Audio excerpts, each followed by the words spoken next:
Koncepti i ngjarjes, filozofinë e Badius nuk kupton diçka të madhe, diçka tronditse. Zakonisht qindra mijëra njerëz që dalin në shesh, një revolucion, një lloj spektakli apo festivali të madh të popullit.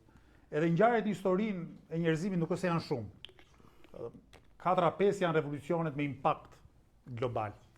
Nuk prapë se prapë më pëlqen çik më shumë Zizek se sa Badiuja, i cili thotë mirë është ngjarja, po më e rëndësishme është të analizohen efektet e ngjarjes.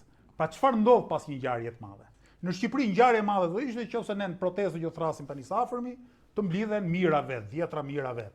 Edhe të kishim një zinxhir protestash, edhe të binte qeveria, mirë po prapë kjo nuk mjafton. Sepse dikush mund shtronte pyetjen çfarë do ndodh pastaj. Çfarë mënyre qeverisje do kemi? Çfarë institucionesh do ngrejmë? Çfarë modeli zhvillimi do të shohim përpara? Si do t'i nxisim njerëzit që të mos jenë vetëm spektatorë të politikës, por të jenë edhe pjesëmarrës në politikë, të jenë edhe vendimarrës, të jenë edhe kërkues. Dhe në fakt kjo ndoshta është akoma më vështirë se sa organizimi i ngjarjeve. Dhe në fakt ngjarjet historikisht nuk janë të para përgatitura nga ndonjë subjekt. Janë shpërthime spontane të pakënaqësisë qytetare.